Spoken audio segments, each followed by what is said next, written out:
ছোটবেলায় মা যখন চপ ভাজতেন আমি সবসময়ই ভাবতাম, ইস, যদি ভেতরে একটা গোটা চিংড়ি লুকিয়ে থাকতো। আজ সেই শৈশবের ইচ্ছে পূরণ করতে বানাচ্ছি গোটা চিংড়ির চপ।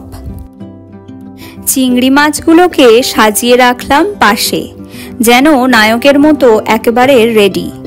সাথে সেদ্ধ আলু, পেঁয়াজ, কাঁচা লঙ্কা আর মশলার দল, সবাই মিলে বানাবে মজার কাহিনী। প্রথমে চিংড়িগুলো লবণ হলুদে স্নান করিয়ে রাখলাম। আলুর মিশ্রণে পেঁয়াজ, কাঁচা লঙ্কা আর মশলার দল ঢুকতেই যেন তৈরি হলো নায়কের মঞ্চ।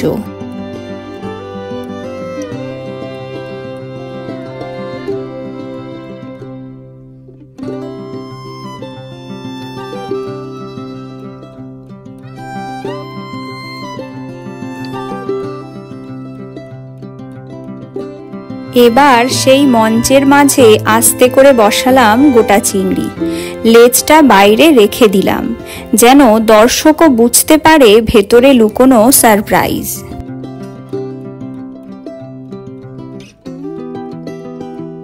এবার ময়দার চাদর, ডিমের রং আর ব্রেড ক্রাম্বসের বর্ম পরে নিল আমাদের চপ।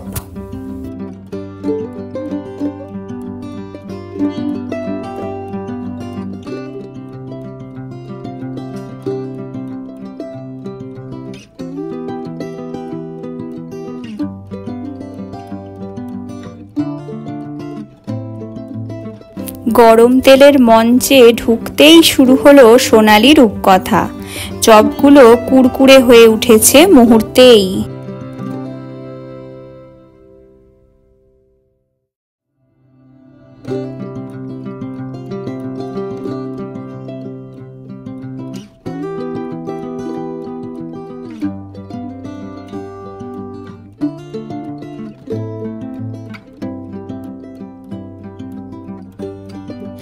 বাইরে মচমচে, ভিতরে আস্ত চিংড়ির লুকোনো চমক।